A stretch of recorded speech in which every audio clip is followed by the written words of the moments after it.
Hello! పిల్లలు, మనవలు వచ్చి కూర్చోండి. మనం మళ్ళీ 'భట్టి విక్రమార్కుడు' కథ చెప్పుకుందాం.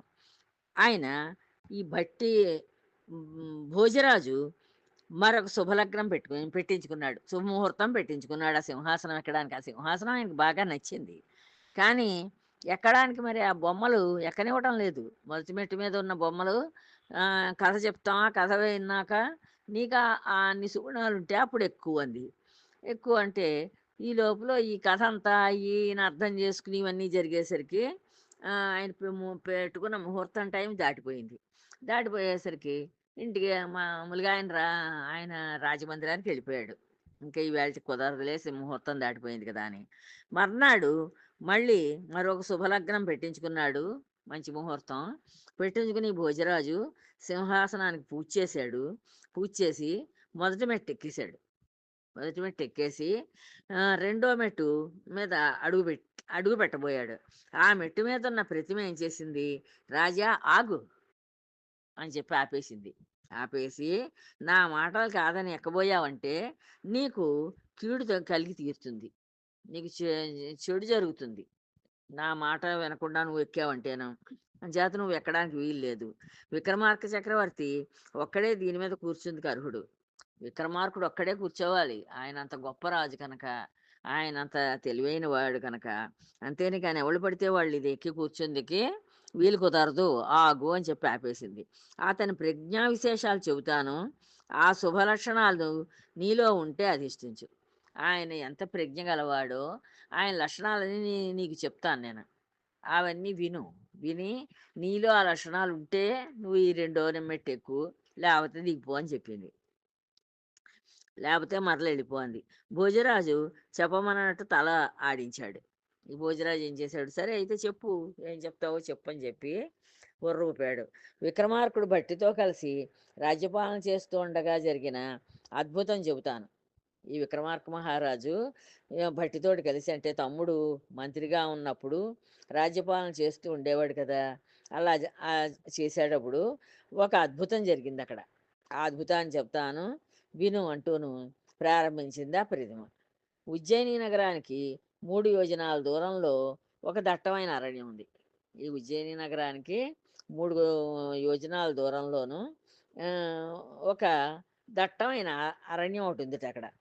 బాగా అంటే చెట్లు అవి చాలా ఆహ్, హ్మ్, కా కాకులు దూరానికి కీకారణ్యం అనేవారు.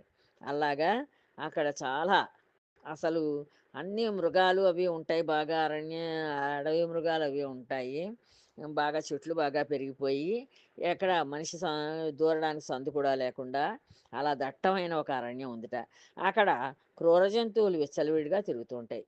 క్రూర జంతువులన్నీ అది యథేచ్ఛగా తిరుగుతూ ఉంటాయి. అది దట్టమైన అడవి కనుక. ఆ భయంకర అరణ్యంలో పురాతనమైన కాళికాలయం ఒకటుంది. అక్కడ ఎప్పటిదో పాతది. ఇప్పుడు అలా చెట్లు పెరిగిపోయాయి అక్కడ. ఆ పాతదైన ఒక కాళికాలయం ఒకటి ఉందిట. అందులో ఒక సన్యాసి చాలా సంవత్సరాలుగా ఘోరమైన తపస్సు చేస్తున్నాడట. అతను ఆ కాళికాదేవి గుడిలో కూర్చుని ఒక సన్యాసి ఘోరమైన తపస్సు చేసుకుంటున్నాడట. అతని తపస్సుకి మెచ్చింది కాళికాదేవి. ఆ గుడిలో ఉన్న అమ్మవారు కాళికాదేవి ఆయనకి తపస్సుకి మెచ్చుకుని ఆ సన్యాసి తపస్సుకి ప్రత్యక్షమైనట్టు కనిపించింది ఆయనకి. కనిపించి సన్యాసి నీ తపస్సుకు సంతోషించాను అని చెప్పిందిట. చెప్పి నీకు వరం ఇద్దామని వచ్చాను. నీకు నువ్వేం కోరుకుంటావో వరం కోరుకో. నీకో వరం ఇస్తాను అని చెప్పిందిట ఆ కాళికాదేవి. కావలసిన కోరిక అడుగు అంది దేవి. నేను నీకు వరం ఇవ్వడానికే వచ్చాను. అంచేత నువ్వు ఏం కావాలో కోరుకో. కోరుకుంటే నీకు ఆ వరం ఇస్తాను అని చెప్పింది. అతడప్పుడు కళ్ళు తెరిచాడు. కళ్ళు తెరిచి భద్రకాళిని చూసి సంతోషించాట. కళ్ళు తెరిచి ఆవిడని చూశాడు అమ్మవారిని. నా అదృష్టం కొద్దీ అమ్మవారు ప్రత్యక్షం అయిందనుకుని సంతోషపడ్డాడు. మొక్కి స్తుతించాడు. ఆవిడకి నమస్కారం చేసుకుని ఆవిడని స్తోత్ర పాఠాలు చదివాట ఆవిడ మీద. ఆవిడ దగ్గర. ఆదిశక్తి నేను చక్రవర్తిని అవ్వాలి. నేను చక్రవర్తి అవ్వాలని నా కోరిక. ఆ సన్యాసికి అనమాట. నేను చక్రవర్తిని అంటే రాజులందరికీ రాజు అన్నమాట. పై రాజు. అది అతన్ని చక్రవర్తి అంటారు. అంచేత నేను చక్రవర్తిని అవ్వాలి. రాజులందరూ నాకు వసులు కావాలి. ఈ రాజు ఈ రాజులందరూ ఉన్నారే చుట్టుపక్కల మిగతా రాజ్యాలు పరిపాలించుకునేవాళ్ళు. వాళ్ళందరూ నాకే నా వసులుగా ఉండాలి. నాకు వాళ్ళు కప్పం కడుతూ నేను చెప్పినట్లు వింటూ ఉండాలి. నేను తలచినట్లు జరగాలి. నేను ఎలా తలుచుకుంటానో అలాగే జరగాలి ప్రతి పనీను. నేను తలుచుకోగానే నువ్వు ప్రత్యక్షం అవ్వాలి. నువ్వు నువ్వేంటి నేను ఇలా తలుచుకున్నాను అనుకో, అమ్మా నాకు నువ్వు కనిపించు అనగానే నువ్వు నాకు క అలా ప్రత్యక్షమై కనిపించాలి. అలాగా ఆహ్, నీ తలచినట్లు జరగాలి. నేను తలుచుకోగానే నువ్వు ప్రత్యక్షం అవ్వాలి. కోరికలు తీరుస్తూ ఉండాలి. అంతేకాక బేతాళు నా అధీనంలో ఉండి నేను చెప్పినట్లు చేస్తూ ఉండాలి. ఇంకా అక్కడ ఒక బేతాళుడున్నట్ట. ఆ బేతాళుడు అంటే భూతాలకి రాజన్నమాట. అదో భూతం. ఆ బేతాళుడు నా అధీనంలో ఉండాలి. నేను చెప్పిన పనులన్నీ చేస్తూ ఉండాలి. ఈ వరాలు ప్రసాదించమ్మా అని అడిగాడు. అన్ని అంత కోరికన్నమాట అతనికి. ఆ సన్యాసికి. అంత కోరిక కోరుకున్నాడు అమ్మవారిని. కోరుకుంటే ఆవిడంది, "సన్యాసి, నువ్విప్పుడు కోరిన వరాలు సామాన్యంగా పొందదగినవి కావు. నువ్వు సామాన్యుడెవడు పొంది వరాలని నువ్వు కోరలేదు. నువ్వు చాలా భయంకరమైన, చాలా కోరడానికి వీలు పడని కోరికలన్నీ కోరేసావు. ఈ వరాలు నేను నీకు అనుగ్రహించాలంటే నేను సంతృష్టి చెందేలా హోమం ఒకటి ప్రారంభించి 100 రాజుల్ని హోమగుండంలో అర్పించి దహించాలి. నువ్వు ఒక హోమగుండం చేసి అందులో హోమాలు చెయ్యాలి నువ్వు. ఆ హోమాలు ఎలా చేయాలంటే 100 రాజుల యొక్క తలకాయలు ఖండిస్తూ ఉండడం, తలకాయ ఖండించడం, అందులో హోమం చేస్తూ ఉండడం. అలా 100 రాజుల తలకాయలు నాకు నువ్వు హోమగుండంలో వేసి దహించేటట్లుగా చెయ్యాలి. 100వ తల ఎంతో ప్రసిద్ధి చెందినవాడు.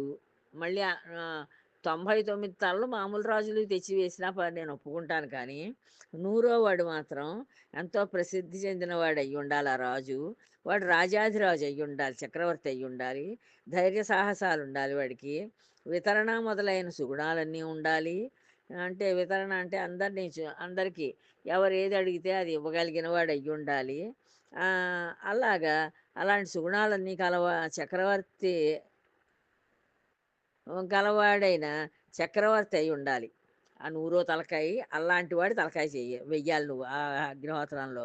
అలాంటి రాజుని నువ్వు ఇక్కడికి తీసుకువచ్చినప్పుడు ముందుగా బేతాళుని పట్టిదమ్మని నియమించు.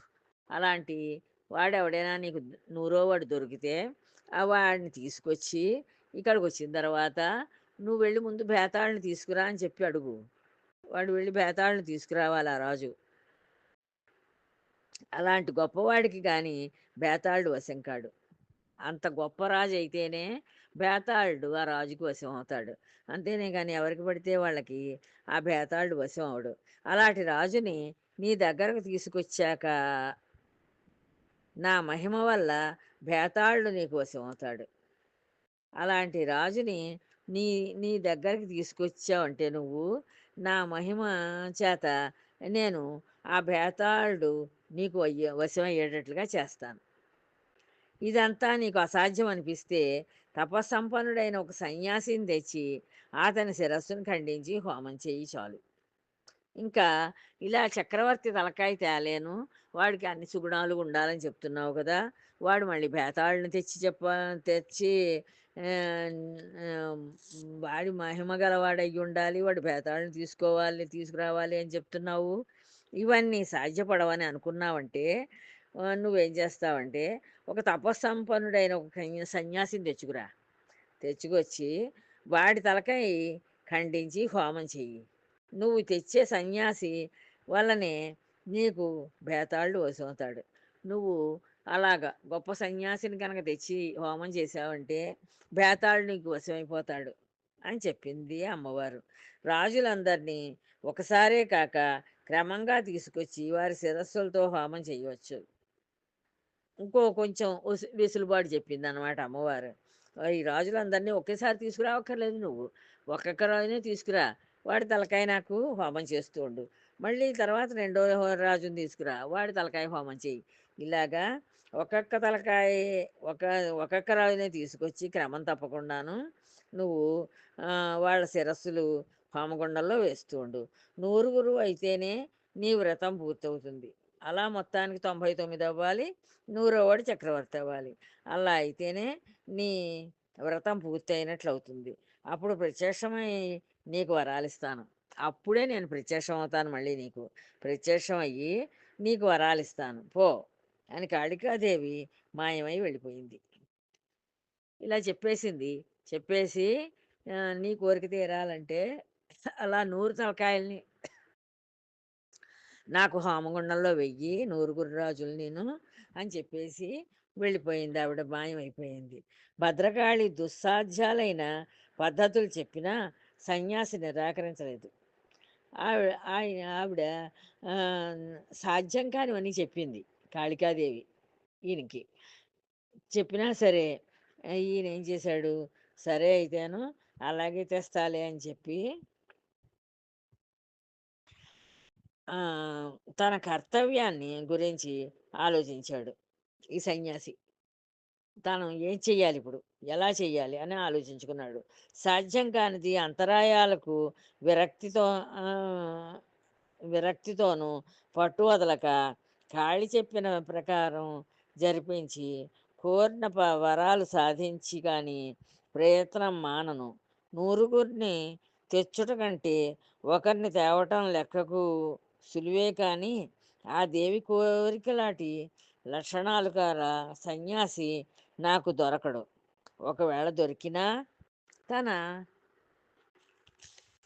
తపోమహిమతో అంతా తెలుసుకుంటాడు. ఈవిడ నూరుగురిని తెమ్మంది కదా, నూరుగురు రాజుల్ని. నూరుగురు రాజుల్ని తేవడం కంటే ఒక్క సన్యాసిని తీసుకురా అని చెప్పింది. ఆ సన్యాసి తపస్సు చేయడం వల్ల వాడికి అన్నీ తెలుస్తాయి. నేను ఎందుకు వాడిని తీసుకెడుతున్నాను, నేను వాడిని ఏం చేస్తాను, ఏం చేయదలుచుకున్నాను, ఇవన్నీ ఆ సన్యాసి తెలుసుకుంటాడు. తెలుసుకుని ఆ, సన్యాసి తెచ్చి బలి ఇవ్వడం అంటే అది జరిగే పని కాదు. ఆ సన్యాసి అన్నీ అతనికి మంత్ర విద్యలు అవి వచ్చును గనక తపస్సు కూడా చేస్తాడు కనుక అతను అన్నీ తెలుసుకుంటాడు. నేనేం చేయబోతున్నాను అవన్నీ తెలుసుకుని అతను రాడు. అతన్ని బలివ్వడం కష్టం నేను అంచేత ఈ రాజుల్ని మోసగించి తేవడమే నాకు సుఖం అనుకున్నాడు ఈ సన్యాసి. అనుకుని రాజుల్ని మోసగించి తెచ్చి హోమం చెయ్యడమే సాధ్యం అనుకుని ఆ కర్తవ్యాన్ని చేయడానికి నిశ్చయించుకున్నాడు. నిశ్చయించుకుని గుడి ముందు అగ్నిగుండం తవ్వాడు. అగ్నిగుండం ఏర్పాటు చేసుకున్నాడు.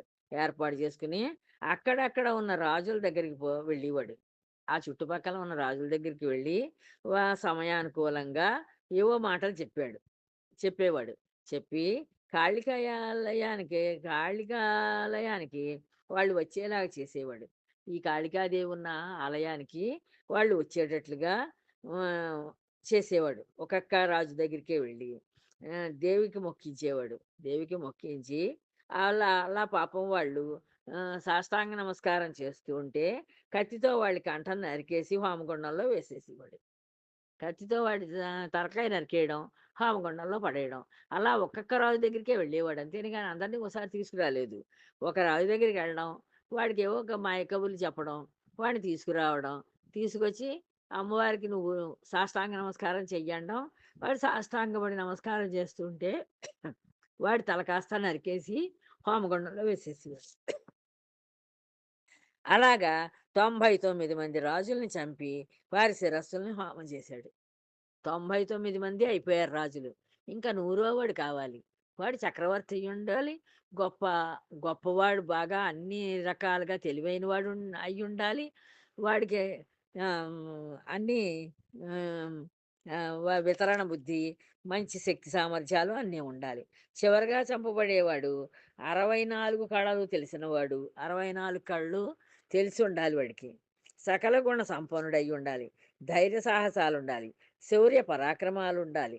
అలాంటి రాజు అయి ఉండాలని భద్రకాళి చెప్పడం వల్ల అటువంటి వాడెవడు అతని ఎవడా అని ఆలోచించాట. అంత గొప్ప చక్రవర్తి ఇప్పుడు ఎక్కడున్నాడు, ఎక్కడ పరిపాలిస్తున్నాడని ఆలోచించుకున్నాడు. విక్రమార్కుడు తప్ప మరెవరూ లేరని అతనిని ఎలాగైనా తీసుకొచ్చి చంపి వ్రతం పూర్తి చేసుకోవాలని నిశ్చయించుకున్నాడు. ఇంకా ఈ చుట్టుపక్కల ఇంకా ఈ విక్రమార్కుడిని మించిన వాడెవడూ లేడు. ఆ విక్రమార్కుడే ఇంత గొప్ప చక్రవర్తి. అంచేత ఈయన్ని ఎలాగోలాగా తీసుకురావాలి. ఎలా అయినా సరే కబుర్లు చెప్పి ఆయన్ని ఒప్పించి తీసుకురావాలి. తీసుకొచ్చి అతన్ని బలిచ్చేసి నా వ్రతం పూర్తి చేసుకోవాలి అనుకున్నాడు.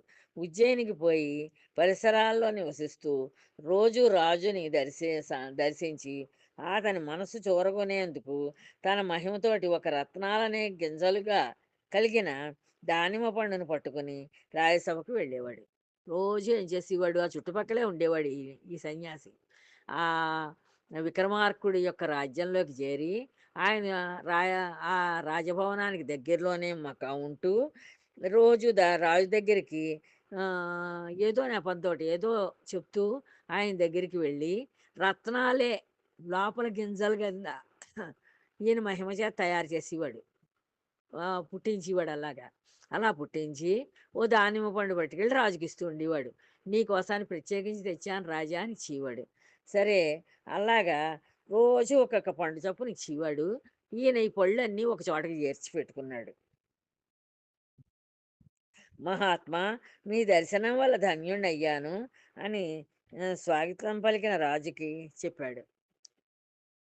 ఆ రాజు అన్నాడు అనమాట, మహాత్మా, మీ దర్శనం వల్ల ధన్యుణ్ణయ్యాను అన్నాడు స్వాగతం చెప్పి ఆ రాజు. రాజేంద్ర, నీ సత్ప్రవర్తనకు ఎంతో సంతోషిస్తూ ఉంటాను. నీ సత్ప్రవర్తన చూసి నేను చాలా ముచ్చట పడిపోయి ఆనందిస్తూ ఉంటానయ్యా. నీకు సకల శ్రేయస్సులు కలగాలి. నువ్వు అనుకున్న పనులన్నీ నెరవేరుతూ ఉండాలి. నీకు అన్ని శుభాలు కలగాలి అని చెప్పి దీవించాడు. నిన్ను చూసి సంతోషిద్దామని వచ్చాను. నిన్నోసారి చూసి సంతోషపడి పెడదామని వచ్చాను అని దానిమ్మ పండు ఇచ్చి వెళ్ళిపోయాడు. ఈ దానిమ్మ పండు ఇచ్చేశాడు, వెళ్ళిపోయాడు. అలా నెల రోజుల పాటు జరిగింది. నెల్లాళ్ళు ఇచ్చాడు, రోజు ఓ పండు చొప్పున. దాంట్లో ఈయన మహిమ వల్ల నవరత్నాలు, ఒక్కొక్క రోజు ఒక్కొక్క రత్నాలు, అవే గింజల కింద, ఆ రత్నాలే గింజలు అందులోను.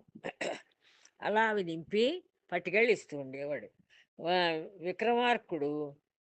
అప్పుడు విక్రమార్కుడు సన్యాసి తనకి ఇస్తున్న పండ్లన్నిటినీ పెడుతూ వచ్చిన చోటికి వెళ్ళి వాటిలో ఓ పండుని కొట్టి చూశాట. ఓ పండు కొట్టి చూస్తే అందులో రత్నాలు ఉన్నాయి, వజ్రాలు ఉన్నాయి. అందులో వజ్రాలు ఉండేసరికి ఈయన ఆశ్చర్యపోయాడు. ఏమిటి, దానిమ్మ గింజలు లేకుండా ఇందులో వజ్రాలు ఉన్నాయి, గింజలే వజ్రాల కింద ఉన్నాయి అని చెప్పి ఆశ్చర్యపోయాట. మిగిలిన పళ్ళని కూడా అలా పగలగొట్టి చూశాడు. అన్నీ రత్నాలు కలిగినవే. 30 రోజులు ఇచ్చినవి 30 రకాల రత్నాలే ఉన్నాయి అందులోను. అంతేనే కానీ ఆ పండులో సామాన్య గింజలు లేవు. దేవలోకంలో కూడా ఇలాంటి పళ్ళు ఉండవు. దేవలోకం అంతా వెతికినా ఇలాంటి పళ్ళు దొరకవు అని వాటిని మెచ్చుకొని సన్యాసి ప్రతిరోజు రావడానికి, ఇలా ఒక పండిచ్చిపోవడానికి ఏదో కారణం ఉండి ఉంటుంది. ఈయన చాలా తెలివైన వాడు కదా, అంచేత ఆయన బుర్రతోటి ఆలోచించాడు. రోజు ఇతను ఎందుకు వస్తున్నాడు, ఇలా రత్నాలు కలిగిన పండు నాకు ఎందుకు ఇస్తున్నాడు, ఇందులో ఏదో మర్మం ఉంది. ఈయన ఏం కోరుకుని వస్తున్నాడో ఇలా ప్రతిరోజును తెలుసుకోవాలనుకున్నాడు. ఇలా ఒక పండించిపోవడానికి ఏదో కారణం ఉండి తీరుతుంది. నా వల్ల అతనికి ఏం ఉపకారం కావాలో, నా వల్ల ఏదో ఉపకారాన్ని పొందాలని ఇలా వస్తున్నాడు. రేపు అతను రాగానే అడిగి తెలుసుకుంటాను. రేపు అడుగుతాను ఇంకా, ఏమయ్యా ఎందుకు వస్తున్నావు అని అని నిశ్చయించుకున్నాడు ఈ విక్రమార్క చక్రవర్తి. మర్నాడు అలానే రాజు అడిగాడు. సన్యాసి చెప్పాడనమాట, ఓ ప్రభువరేణ్య, నువ్వు చెప్పింది నిజమే, తెలివైన వాడివి కనుక నా ఉద్దేశం చక్కగా గ్రహించావు. నాపై నీకు దయ కలిగినందుకే ఇలా చేస్తున్నాను. నువ్వు నన్ను దయతలచడం కోసాననే ఇలా చేశాను నేను. ఇప్పుడు నువ్వే అడిగావు కనుక చెబుతాను విను.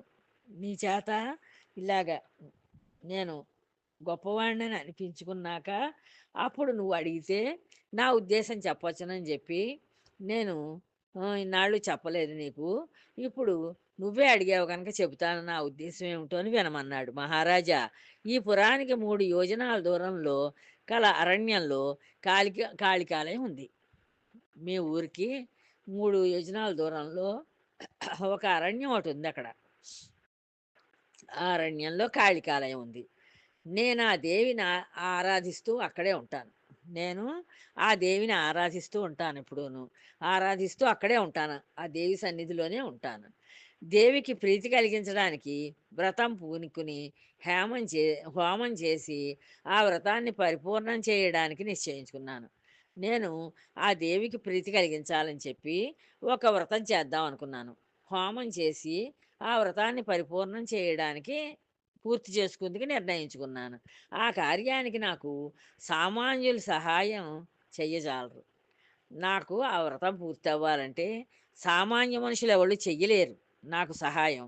కనుక నీవు అక్కడికి వచ్చి నా వ్రతం నెరవేరేటట్లు చెయ్యాలి. నువ్వంచేత సామాన్యులెవళ్ళు చేయలేరు కనుక నువ్వక్కడికి రా నాతోటి పాటు. వచ్చి నా వ్రతాన్ని నెరవేరేటట్లుగా చెయ్యి. ఇదే నా కోరిక అని చెప్పాడు ఈ సన్య ఈ సన్యాసి. దీనికోసమే ఇంతకాలము నిన్నాశ్రయించాను. ఈ నా వ్రతం పూర్తి చేసుకుందుకే, నా హోమం పూర్తి అవ్వడానికే నిన్నాశ్రయించాను అని ప్రార్థించాడు. అందుకు విక్రమార్కుడు నవ్వాడు. అందుకు ఈ విక్రమార్కుడు నవ్వి దీనికోసం ఇన్నాళ్ళు కాచుకున్నారా? మొదటే చెబితే అప్పుడే సాయం చేసి ఉందును. నువ్వు ఇన్నాళ్ళు ఎందుకయ్యా కాసుకున్నావు? నాకు నువ్వు మొదటి రోజే చెప్పేసావంటే నేను నీకు అప్పుడే సాయం చేసేవాడిని. నేనప్పుడు సహాయం చేసేయగలను కదా! నువ్వెందుకు ఇన్నాళ్ళు అనవసరంగా ఎదురు చూస్తూ కూర్చున్నావు? అనవసరంగా ఆలస్యం చేసావు. ఇదేమంత పని? ఇదేమైనా నాకు పెద్ద పని అనుకుంటున్నావేటి? నాకిది చాలా చిన్న పని. ఇంకా ఏమైనా కావాలంటే చెప్పండి అన్నాడు. నీకింకా ఏమైనా కోరికలుంటే చెప్పు. అవన్నీ కూడా తీరుస్తానన్నాడు. ఇంకేమీ లేదు. ఇంకేం నాకక్కర్లేదు. ఇది చాలు అని చెప్పాడు ఆ సన్యాసి. ఈ ఒక్క పని చేసి పెట్టండి. ఇంక నాకేం అన్నాడు. అలా అయితే ఆ గుడి ఉండే స్థలము, నేనక్కడ చేయవలసిన పని, ఎప్పుడు అక్కడికి రావాలో అన్నీ చెప్పండి అని అడిగాడు. ఈ రాజు హ్మ్. అలా అలా అయితే ఆ గుడి ఎక్కడుంది? అది ఉండే స్థలం చెప్పండి. నేనక్కడ ఏం పని చెయ్యాలో చెప్పండి. ఎప్పుడు అక్కడికి రావాలో చెప్పండి అని చెప్పి మళ్ళీ రాజు ఆ సన్యాసిని అడిగాడు. రాజేంద్ర, రేపు రాత్రికి నేను హోమం ప్రారంభిస్తాను. ఎప్పుడో కాదు. నేను రేపు రాత్రే హోమం ప్రారంభించి చేసుకుంటాను. రేపు సాయంకాలానికి నువ్వు అక్కడికి వస్తే చాలు. నువ్వు రేపు సాయంకాలానికి వచ్చేయవయ్యా. వచ్చేయండి మహారాజా అని చెప్పాడు. చెయ్యవలసిన పని స్వల్పం. మీరు చేయవలసిన పని చాలా చిన్న పనే. అక్కడికొచ్చాక చెబుతాను. రండి వస్తారు కదా! వచ్చాక చెప్తాను అని కాళికాలయం గుర్తులు చెప్పాడు సన్యాసి. ఫలానా చోటుంది కాళికాలయం ఇలా ఉంటుందని దాని గుర్తులన్నీ చెప్పాట. మర్నాడు ఎవరికీ చెప్పకుండా గుర్రం మీద ఆ అరణ్యం చేరుకుని గుర్రాన్ని చెట్టుకు కట్టి సన్యాసి వద్దకు వెళ్ళాడు ఈ చక్రవర్తి. మర్నాడు ఏం చేశాడు? ఈయన గుర్రం ఎక్కాడు. ఎవరికీ చెప్పలేదు. గుర్రం ఎక్కేసి ఆ అడవిలోకి వెళ్ళిపోయి ఆ సన్యాసి ఉన్న ఆ కాళికాదేవి గుడి దగ్గరికి వెళ్ళిపోయి అక్కడ ఓ చెట్టు కనిపిస్తే ఆ చెట్టుకి గుర్రాన్ని కట్టేసి లోపలికి వెళ్ళాడు. అప్పటికే హోమం ప్రారంభించిన సన్యాసి రాజుని చూసి నమస్కరిస్తూ ఉన్న అతనితో, రాజేంద్ర వచ్చావా? సత్యశీలుడివి. నువ్విప్పుడు మొదట ఒక పని చెయ్యాలి అన్నాడు. నువ్వు చాలా సత్యవంతుడివయ్యా. నువ్వు అన్న మాట ప్రకారం వచ్చావు. నువ్వు ఇప్పుడు ఒక పని చెయ్యాలి అని చెప్పి ఈ సన్యాసి పలికాడు రాజుతోటి. ఏమిటో సెలవు ఇవ్వండి అన్నాడు రాజు వినయంగా. సన్యాసి చెప్పసాగాడు. ఏమిటో చెప్పండి. చెప్తే నేను ఆ పని చేసి పెడతాను అన్నాడు ఎంతో వినయంగాను. అంటే సరే చెప్తాను అని చెప్పి చెప్పడం ప్రారంభించాడు ఈ సన్యాసి. తర్వాత ఏం జరిగిందో రేపు చెప్తానమ్మా. ఉంటాను. జై శ్రీరామ్.